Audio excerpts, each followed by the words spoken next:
মেয়ে দেখলে শুধু গায়ে পড়তে ইচ্ছা করে, তাই না? সুন্দরী দেখলে সবাই গায়ে পড়ে না, কেউ কেউ আবার খুনও করে। চিন্তা করেন এমন একটা গল্প যেটা শুরুই হয় একটা মার্ডার কেস দিয়ে,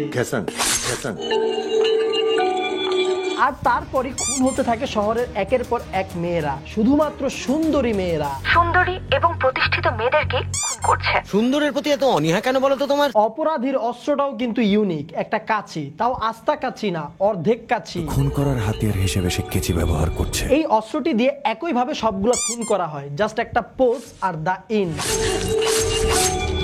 বলছিলাম বাংলাদেশের one of the best psycho thriller web series কানাগলির কথা। কে এই খুনি, কেনই বা তার এই হিংস্রতা? সিরিজটার থাম্বনেইল আর নাম এই দুইটাতেই একটা থ্রিলিং ভাইবস আছে।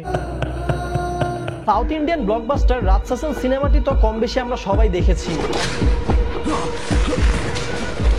রাতসাসান সিনেমাটি দেখার সময় আমি বারবার আফসোস করতেছিলাম যে আমাদের বাংলাদেশে এই ধরনের সাইকো থ্রিলার কাজ কবে হবে, এন্ড ফাইনালি মনে হয় এই কানাগলিটি দিয়ে আমার আফসোস দূর করা যাবে। এত সাসপেন্স আর থ্রিলে ভরাই মানব জীবন। এই কানাগলি ওয়েব সিরিজটি রিভিউ দিতে গেলে প্রথমেই কথা বলা লাগবে এর গল্প নিয়ে, যেটা ছিল পুরাই আনপ্রেডিক্টেবল। বাংলাদেশের টুকটাক যে কটা সাইকো থ্রিলার কাজ হয়ে থাকে ম্যাক্সিমাম ক্ষেত্রে একটা বড় সমস্যা দেখা যায়, স্টোরি প্রেডিক্টেবল হয়, অর্থাৎ একটুখানি দেখতে বসলে বোঝা যায় যে আসল ভিলেনকে, মেইন মাস্টারমাইন্ডকে তাকে খুব সহজে প্রেডিক্ট করে ফেলা যায়। বাট এই কানাগলি ওয়েব সিরিজটিতে যতক্ষণ না পর্যন্ত ওয়েব সিরিজে রিভিল করা হবে তার আগ পর্যন্ত আপনি বুঝতেও পারবেন না, ধরতেও পারবেন না যে আসল ভিলেনটা কে, খুনটা করলো কে। 6 পর্বের এই ওয়েব সিরিজটিতে প্রথম 4 পর্ব পর্যন্ত স্টোরি বিল্ড আপ করা হয়, যেখানে আপনাকে গোলক ধাঁধায় ঘুরাবে। এই 4 পর্বে আপনার 4 জনকে আলাদা আলাদা ভাবে 4 বার মনে হবে আসল villain, but at the end আপনি রিয়ালাইজ করবেন যে আপনি কানাগলিতে আটকা পড়ছেন।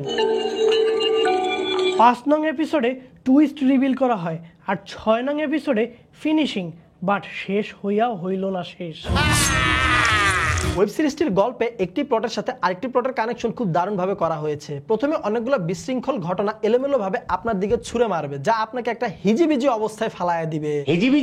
বাট ওয়েব সিরিজে যখন টুইস্ট রিভিল করা হবে তখন আপনি 2 2 4 মিলাতে পারবেন এবং প্রত্যেকটা ঘটনার কানেকশন দেখে আপনি ওয়েব সিরিজের স্টোরিটার প্রশংসা করতে বাধ্য হবে। তোর এই অস্কার জয়ী অভিনয় আর গল্প বলার চিত্রনাট্য চেঞ্জ হয়ে যাবে। চলেন এবার ওয়েব সিরিজটির ক্যারেক্টারগুলো নিয়ে কথা বলি। প্রথমেই কথা বলা লাগে শ্যামল মাওলাকে নিয়ে, যিনি পুরো ওয়েব সিরিজ জুড়ে ভার্সেটাইল ছিলেন। তার অ্যাক্টিং সম্পূর্ণ ওয়েব সিরিজটিকে প্রাণবন্ত রাখে এবং আমার মনে হয় উনি পুরো ক্যারেক্টারের ভিতরে ঢুকে গেছিলেন। This is not just a critical case, it's a damn critical case. শ্যামল মাওলার সাথে অ্যাসিস্ট্যান্ট হিসাবে ছিল inspector Ranju.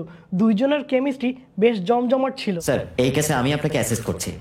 O, nice to meet you, Ranju. Female lead রোলে ছিল আমাদের আয়েশা খান এবং এই ওয়েব সিরিজে আমার মনে হয় একমাত্র নেগেটিভ দিকটাই ছিল উনি। পরশু অপারেশনে আমি আপনাদের সাথে যেতে চাই। অ্যাক্টিং এর দিক দিয়ে উনি শ্যামল মাওলার সাথে পাল্লা দিয়ে পারতেছিলেন না এবং মেইন থিং হচ্ছে কিছু ইম্পর্টেন্ট সিনে ওনার ডায়লগ ডেলিভারি আর বডি ল্যাঙ্গুয়েজ খুবই দুর্বল ছিল।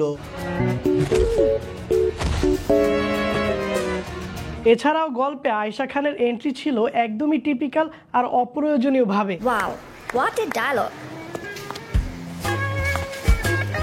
ওয়েব সিরিজটিতে একটি ইম্পর্টেন্ট রোল প্লে করে আবু হুরায়রা এবং তার ক্যারেক্টারটা কিন্তু এই ওয়েব সিরিজের মূল রহস্যদাতা। একটা সিগারেট হবে কয় কি? এপিসোড 1 আর 2 এ এই বান্দা সন্দেহের তীর আপনার নাকে বেঁধে আপনাকে এর আশেপাশ দিয়ে ঘুরাবে।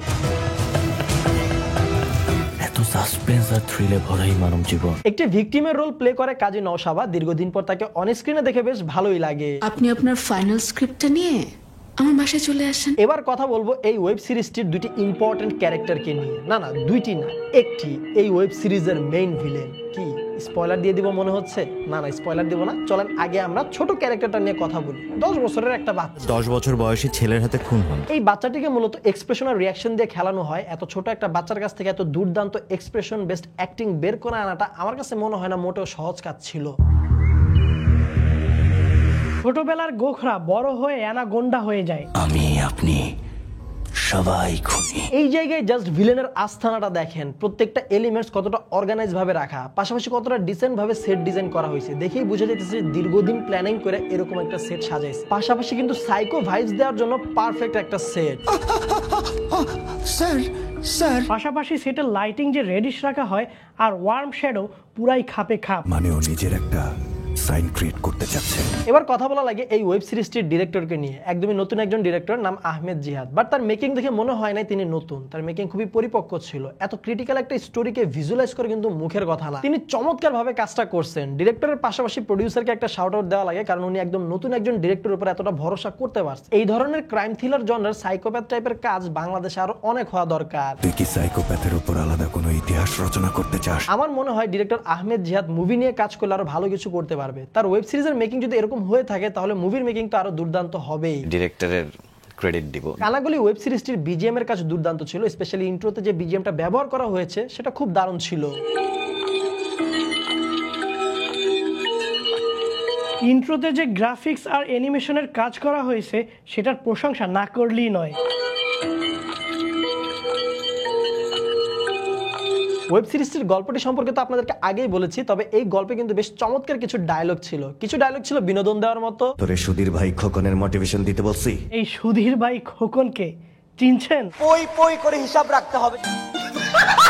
পই পই করে ডায়লগগুলোর বিনোদন নিতে হবে। সেগুন কাঠের লম্বা ডান্ডা হবে, যেটা ভিন্ন পথে তোমাকে সেবন করানো হবে। ভিন্ন পথটা একটু বেশি ভিন্ন হয়ে গেল না? আবার কিছু ডায়লগ ছিল মজা নেওয়া এবং দেওয়ার মতো। না রে ভাই, শাকিব খানের ক্যারিয়ার এখন আর খাইয়া দেওয়া যাইবে না। শাকিব খানের ক্যারিয়ার এখন নেক্সট লেভেলে চলে গেছে। এবার আসি ওয়েব সিরিজটির নেগেটিভ দিকগুলাই। আগেই কথা বলছি নায়িকা আয়েশা খানকে নিয়ে, এবার আসি আমাদের আবু হুরায়রা ভাইয়ের কাছে। হাজারাকে দেখ, পেশায় পরিচালক, ওদিকে দেখতে নায়িকাদের থেকে সুন্দর। না না না, ওনার অ্যাক্টিং খারাপ ছিল না, তবে ওনার ক্যারেক্টারটাকে আরেকটু গভীর করতে পারলে ভালো হইতো। ওয়েব সিরিজটিতে শ্যামল মাওলার ক্যারেক্টার ছিল একজন সাধারণ পুলিশ অফিসার, তো তার চাকরি অনুযায়ী তার হাতে আইফোনটা একটু বেমানান ছিল না। টুকটাক যে দুই একটি নেগেটিভ দিক রয়েছে কানাগলি ওয়েব সিরিজটিতে, সত্যি কথা বলতে দুর্দান্ত মেকিং এর আড়ালে এই বিষয়গুলো ঢাকা পড়ে যায়। আপনি যদি রহস্যের দুনিয়ায় হারিয়ে যেতে চান তাহলে সাইকো থ্রিলার ওয়েব সিরিজ কানাগলি আপনার জন্য। কানাগলি ওয়েব সিরিজটি আপনারা দেখতে পারবেন বঙ্গতে, বঙ্গর মোবাইল অ্যাপ কিংবা তাদের ওয়েবসাইট, যে কোনো জায়গায় গেলে আপনারা খুব সহজে উপভোগ করতে পারবেন 6 পর্বের সাইকো থ্রিলার ওয়েব সিরিজ কানাগলি।